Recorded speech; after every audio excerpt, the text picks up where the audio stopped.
ఒకటి గురువుగారు, చాలా వరకు ఈ మధ్య కాలంలో విడాకుల గురించి ఎంత అయితే వస్తుందో ప్రస్తావన, పెళ్ళిళ్ళు చేసుకోకపోవడం కూడా ఒక రీజన్. చాలా వరకు అమ్మాయిలు కావచ్చు, అబ్బాయిలు కావచ్చు, మేము పెళ్ళిళ్ళు చేసుకోం. మేము స్వతహాగా మా మీద మేమే ఆధారపడి అంటే ఇండిపెండెంట్ గా బతకాలి అనుకుంటున్నారు. అండ్ ఇంకొకటి ఏంటి అంటే చాలా వరకు ఒక 30 సంవత్సరాలు దాటేసిన తర్వాత కొంతమందికి పెళ్ళిళ్ళు కాకపోతే మేము పెళ్ళిళ్ళు చేసుకోము అని కూడా చెప్పేస్తున్నారు. అంటే మన జీవిత రేఖలు అంటే చాలా వరకు అంటారు కదా, పెళ్ళిళ్ళు స్వర్గంలో నిర్ణయించబడతాయి అని. అంటే మరి పెళ్లి అనేది మనకి మనం నిర్ణయించుకుంటున్నామా, పైన అక్కడ స్వర్గంలో నిర్ణయించబడుతుంది అంటారా? మన పుట్టుక మనం ఎలాగా కారణం కాదు, మనకు తెలీదు. అలాగే ఇద్దరు వ్యక్తులు వివాహ బంధం వలన ఏకమవటం కూడా మనకు తెలియదు. అందువలన ఎక్కడో పుడతారు, అదే ఊళ్ళో పుట్టచ్చు, అదే వీధిలో పుట్టచ్చు, అదే కుటుంబంలో అంటే మేనమామలు అదే కుటుంబంలో పుట్టచ్చు, విదేశాల్లో పుట్టచ్చు. సమయం వచ్చినప్పుడు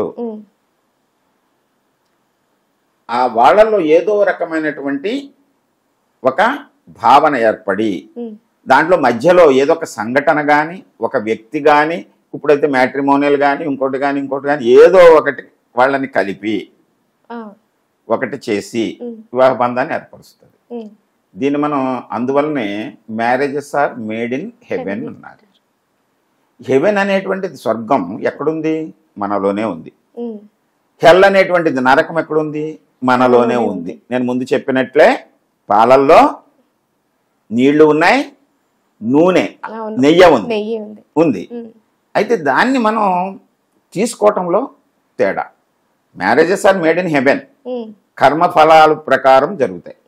అయితే ప్రారబ్ధ కర్మ ఫలాల ప్రకారం జరిగేటువంటి వాటిని ఎలా జరుగుతాయంటే, పెళ్ళయింది,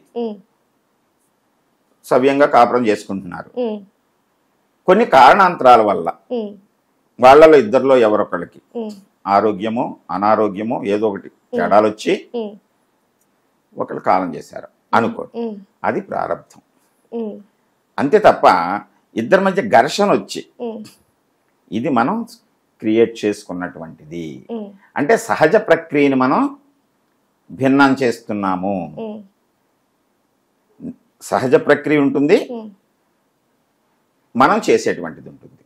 అంటే ఇక్కడ మనం ప్రారంధాన్ని దాటి మనం మన కర్మల్ని ఇప్పుడు కొత్తగా పోగు చేసుకుంటున్నాము. దాన్ని అనుభవిస్తూ కొత్త కర్మలు పోగు చేసుకోకుండా ఉండాలి అంటే ప్రకృతి ధర్మాన్ని మనం కొనసాగించాలి. వివాహం అనేటువంటిది ప్రకృతి ధర్మం కోసం ఏర్పడినటువంటిది, సృష్టి కోసం ఏర్పడినటువంటిది. ఈ వివాహ వ్యవస్థ లేకపోతే సృష్టి కొనసాగదు కదా, ఉండదు. మనం బుద్ధిజీవులం గనక దీన్ని చక్కగా కొనసాగించాలి. కొన్ని కారణాంతరాల వల్ల కొంతమంది యోగులుగా, సన్యాసినిగా, సన్యాసులుగా మారుతూ ఉంటారు. అది వాళ్ళ యొక్క కర్మ నిర్ణయిస్తుంది.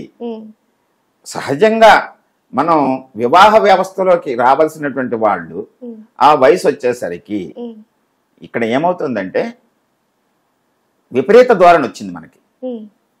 విపరీత ధోరణి ఈ శిరోరేఖ చెప్పుద్ది. ఈ శిరోరేఖ ఏం చెప్తా, అలాగే హృదయరేఖ చెప్పుద్ది. కోరికలు ఎక్కువైపోతున్నాయి. కోరిక ఏమిటి? విపరీత ధోరణి. పూర్వం 12 సంవత్సరాల లోపు వివాహం చేసేసేవారు. ఎప్పుడు 100-200 క్రితం. బాల్య వివాహాలు కూడదు, ఇంకా మెచ్యూరిటీ, మైండ్ మెచ్యూరిటీ ఉండదని చెప్పేసి శరీరం కూడా మెచ్యూర్ అవ్వదు. 18 వరకు తీసుకొచ్చాం. ఇప్పుడు 18 దాటిన తర్వాత అక్కడికి వచ్చేసరికి ఒక రకమైన భావాలు ఏర్పడతాయి. అక్కడ చేసేసుకుంటే గొడవ ఉండదు. 20 దాటి ఇప్పుడు ఏమైంది? వ్యక్తిగతమైన స్వేచ్ఛ కావాలి. ఆ పెళ్లిళ్ళలోకి వెళ్ళిపోతే ఇంకా నా స్వేచ్ఛ పోతుంది. అందుకు నాలెడ్జ్ కోసం చదవాలి అంతే తప్ప సంపాదన ఉద్యోగంలో చేరుతున్నారు వాళ్ళు. ఉద్యోగంలో చేరేటప్పుడు నాకు ఏదొచ్చినా పర్వాలేదు అనుకుంటారు. ఆ సాఫ్ట్వేర్ ఇంజనీర్ నెలకి ₹1,00,000. అప్పుడు మన కోరికలు పెరిగిపోయినాయి, అలంకరణ పెరిగిపోయింది, అలవాట్లు పెరిగిపోయినాయి, పబ్బులు ఫ్యాషన్లు పెరిగిపోయి ఈ డబ్బు చాలట్లేదు. అప్పుడు ఏమన్నా చాలా కష్టపడిపోతున్నానండి, అది చాలట్లేదు అంటున్నారు. ఈ కంపెనీ మారి ఇంకో కంపెనీకి వెళ్తున్నారు.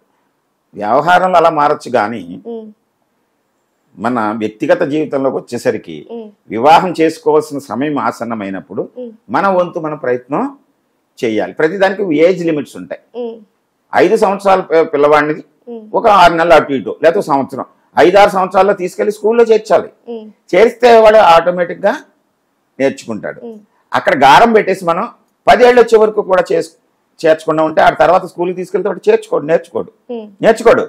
బుద్ధి పెడదోవన పడుతుంది. అలాగే వివాహ వ్యవస్థలో పురుషులకైనా స్త్రీలకైనా 20-25 వయసు వచ్చేటప్పటికి దానికి సిద్ధపడి ముందుకెళ్ళిపోతున్నాం. వెళ్ళిపోతే సమస్యలు రావు.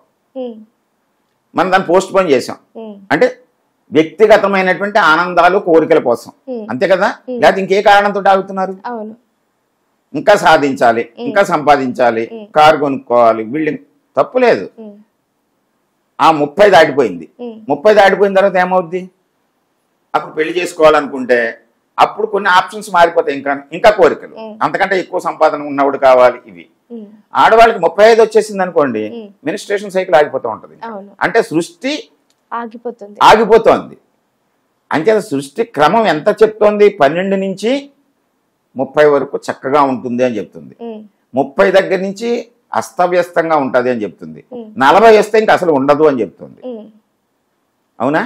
దానికి అనుగుణంగా మనం యొక్క మనస్తత్వాన్ని, శరీర ధర్మాన్ని, ప్రకృతిని, కుటుంబాలని, సమాజాన్ని, సృష్టిని, అన్నిటిని, ఒకవేళ సన్యాసి అయిపోవాలి పెళ్లి చేసుకోకూడదు అనుకునే భావన ఉందనుకో, అప్పుడు 20కి ముందే 12 దగ్గరే సన్యాస తీసేసుకున్నారు, ఇంకా గొడవ లేదు.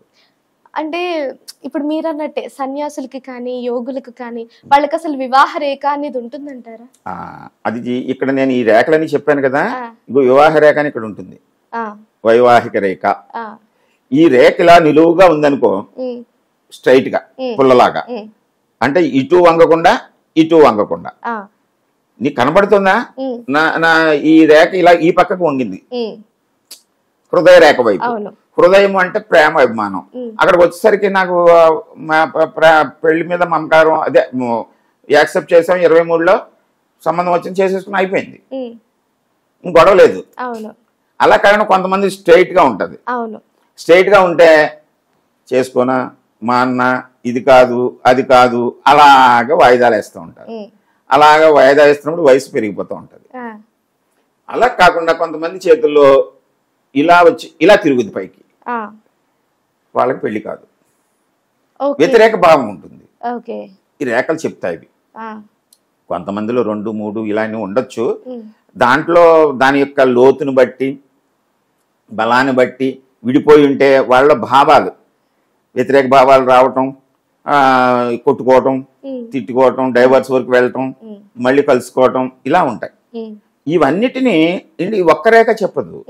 ఈ జీవిత రేఖ, అదృష్ట రేఖ, శిరోరేఖ, ముఖ్యంగా హృదయ రేఖ రిలేషన్ చెప్పేటువంటిది.